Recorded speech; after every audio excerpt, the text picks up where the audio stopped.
कदा वृन्दारण्ये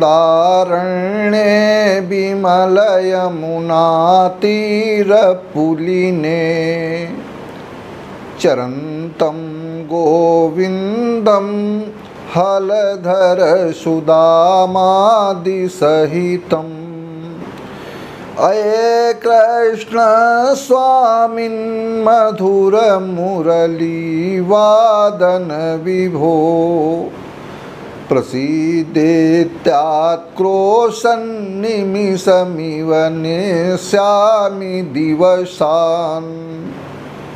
मैं हूं आचार्य रमाकांत मिश्र। अपने इस YouTube चैनल पर सभी दर्शकों का एक बार पुनः हार्दिक स्वागत करता हूं। महाराष्ट्र प्रांत में सत्ता को लेकर के बहुत उथल पुथल चल रही है। मैंने 24 जनवरी 2022 को जो वीडियो आपके समक्ष दिया था उसमें महाराष्ट्र प्रांत के मुख्यमंत्री उद्धव ठाकरे जी की कुंडली का पूर्ण रूप से विश्लेषण किया और उस विश्लेषण के आधार पर मैंने बताया था आने वाली 29 अप्रैल अर्थात 29 अप्रैल 2022 से 16 जुलाई 2022 के मध्य सरकार को खतरा है, सरकार जाएगी। उद्धव ठाकरे जी को इस्तीफा देना पड़ेगा। उसका कारण उनके ही अपने लोग होंगे। अक्षरशः एक एक विधि के आधार पर मैंने आपके समक्ष रखा और आप देखते हैं ठीक गणना उसी प्रकार से हो रही। मैं अन्य जितने एस्ट्रोलॉजर्स हैं उनकी दृष्टि जब कोई घटना घटित हो जाती है तब अपनी अपनी उसके आगे बताने का प्रयास करते हैं कि अब तो शायद हमारा तुक्का लग जाए। कोई भी गणना संपूर्ण श्रोता, संपूर्ण विश्व के श्रोता उस चीज़ को समझें और देखें कि किस ज्योतिषी ने कितने पूर्व में वो गणना करी है और उस गणना के आधार पर क्या हो रहा है। आज उद्धव ठाकरे जी के अपने ही लोग एकाएक उनसे अलग हो गए। ये भी सब ग्रहों का प्रभाव है और जब तक ग्रहों का प्रभाव नहीं उसकी अनिष्ट ऊर्जा के कारण पड़ता तब तक वो व्यक्ति विलग नहीं हो सकता, अलग नहीं हो सकता। आज एकनाथ शिंदे जी जो उभरता हुआ सितारा महाराष्ट्र प्रांत में अपने लोगों के साथ में एकजुटता के आधार पर उन्होंने सोचा कि एक ऐसी नीति के आधार पर जो वहाँ की सरकार चल रही है एनसीपी और कांग्रेस के सहयोग से, वो ठीक नहीं है, जनता के हित में नहीं है और उस जनता के हित को ध्यान में रखते हुए वो उनसे अलग हो चुके हैं। अब यह सत्ता कब तक इनको हस्तांतरित हो पाएगी, सत्ता कब तक मिलेगी, मुख्यमंत्री कौन होगा, क्या स्थितियां होंगी, एक प्रकाश डालने का प्रयास करता हूं। वैसे तो मैं पहले ही कह चुका हूं उद्धव ठाकरे जी के हाथ से सत्ता चली जाएगी, लेकिन अब यहाँ पर जब सत्ता जाते जाते एक कूटनीति, रणनीति, अनेक प्रकार की नीतियाँ अपनाई जाती हैं। कभी कभी ऐसी नीतियाँ जो समाज के लिए हितकर नहीं होती, लेकिन फिर भी लोग सत्ता से चिपके रहना चाहते हैं। आगे क्या होगा? सत्ता तो जाएगी ही और सत्ता के साथ साथ में पार्टी के भी अस्तित्व को खतरा है। अब पार्टी के अस्तित्व की लड़ाई का मैं एक अलग से वीडियो दूंगा अतिशीघ्र कि वो पार्टी किसके पास रहेगी। श्री स्वर्गीय बाला साहब ठाकरे जी के सुपुत्र से उद्धव ठाकरे जी के पास ही रहेगी या कहीं पर कुछ परिवर्तन हो सकता है। लेकिन आज मैं सत्ता के जो नज़दीक हैं उनकी कुंडली का एक विवेचन, श्री एकनाथ शिंदे जी की कुंडली का विवेचन कर रहा हूँ। जन्म 9 फरवरी 1964 रात्रि के 12 बजे इनका जन्म जैसा कि दर्शित होता है। जन्म के आधार पर तुला लग्न है और लग्न का स्वामी जो शुक्र है उच्च का होकर के इनके षष्ठम भाव में गुरु के साथ में युति कर रहा है, अर्थात इनके आजीवन पर्यंत लग्जरी सेवाएं तो मिलेंगी, परंतु शत्रु भी बहुत प्रबल इनके विरोधी होंगे एकनाथ शिंदे जी के।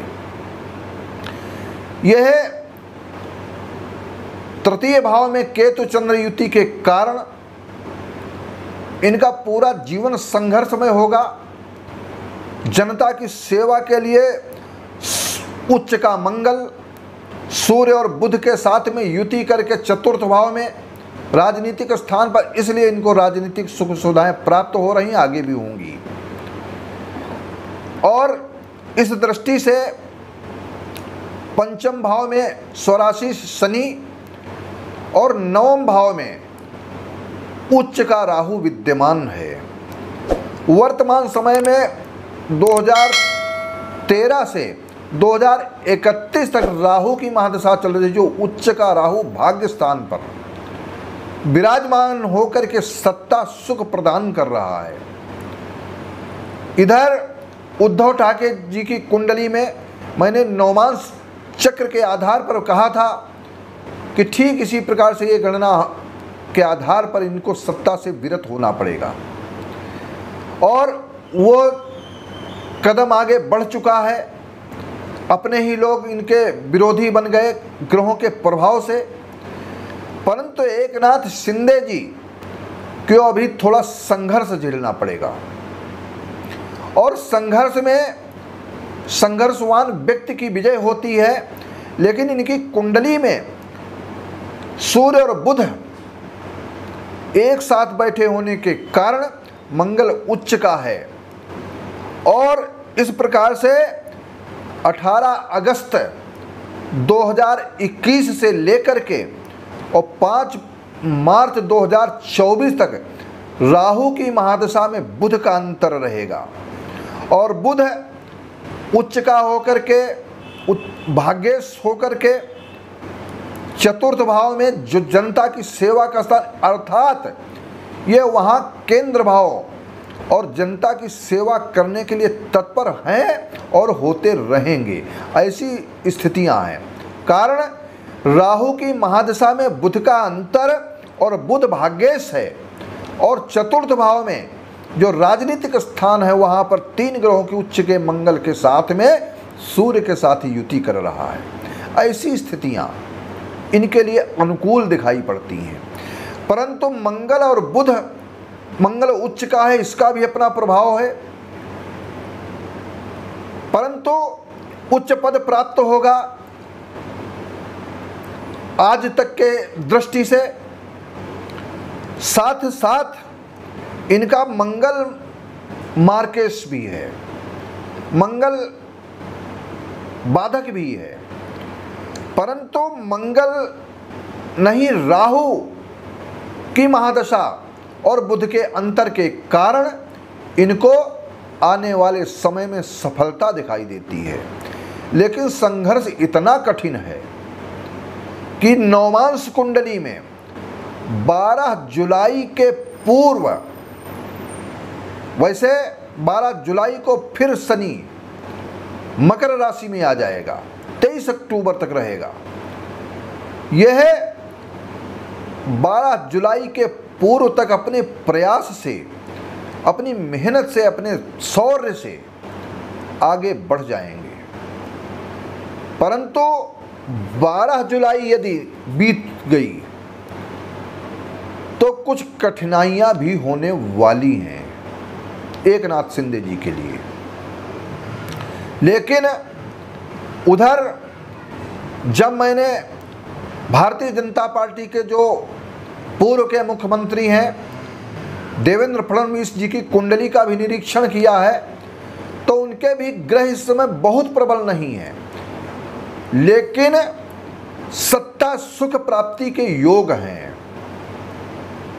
ऐसी स्थितियां जब मैं अक्षरशः एक एक बात के ऊपर सत्यता के आधार पर प्रकट करता हूं, कोई भी दो राय नहीं, कोई भी इधर उधर की बात नहीं। एकनाथ जी जो शिंदे जी हैं, इनकी कुंडली के आधार पर जो विवेचन कर रहा हूं,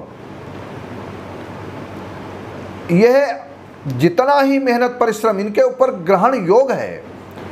कुछ लोग अचानक कुछ मन विचलित होगा लोगों का, इनके साथियों का, लेकिन एकजुटता के आधार पर अभी आज जो ये मैं वीडियो आपके समक्ष जो 26 जून 2022 को दे रहा हूं, इसके आधार पर आने वाला कुछ समय एकनाथ शिंदे और भारतीय जनता पार्टी के लिए प्रबल राजयोग कारक है।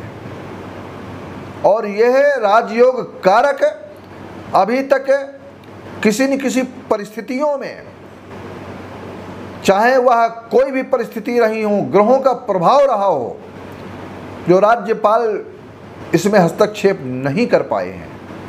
लेकिन 27 जून के बाद से ही राज्यपाल एकाएक आगे होंगे, स्थितियां बदलेंगी, सब कुछ होगा। और यहां तक है जो एनसीपी और कांग्रेस है वो सत्ता से विलग हो रही है, दूर हो रही है। भारतीय जनता पार्टी और एकनाथ शिंदे जी की अगुवाई में ये आगे प्रबलता प्राप्त हो रही है, ऐसी कुछ युति कहती है। परंतु अब कुंडली में जो समय प्राप्त होता है, उस जन्म समय के अनुसार गणना की जाती है। गणना एक एक सटीकता के आधार पर सत्य होगी, परंतु संघर्ष है और उस संघर्ष को कहीं पर भी एक दूर नहीं किया जा सकता। लेकिन कुंडली में ग्रहों की गणना इतनी प्रबल है, कठिनाइयां आएंगी एकनाथ शिंदे जी के सामने अवश्य है, और विशेष कठिनाइयां आने वाली हैं। लेकिन यह अब उस कठिनाइयों से उबर करके एक ऐसा कोई एक व्यक्ति अभी इनके साथ में, जो सांसद कुछ लोग भयभीत हैं, वो भी इनके साथ एकनाथ शिंदे जी के साथ में पूर्ण रूप से आने वाले हैं। लेकिन वह कुछ रास्ता देख रहे हैं। ऐसी स्थितियां ग्रहों के कारण क्या है कि राहु की महादशा में बुध के अंतर के कारण है। अर्थात मैं अंततोगत्वा सारतः कह सकता हूं, उद्धव ठाकरे जी की सरकार जा सकती है पूर्ण रूप से। आने वाली सरकार भारतीय जनता पार्टी के सहयोग से बन सकती है, ऐसा मेरा एक विवेचन है। आपसे निवेदन करता हूं कि हमारी इस विवेचना के आधार पर, आपको गणना के आधार पर अगर सटीकता लगती है तो मेरे चैनल को अधिक से अधिक सब्सक्राइब करें, नोटिफिकेशन का बटन अवश्य दबाएं और समय समय पर मुझे बताते रहें कि मैं गणना के आधार पर आपके समक्ष अपने तथ्यों को ज्योतिष विधा के आधार पर रखने का पूर्ण प्रयास करता रहूँगा। बहुत बहुत धन्यवाद।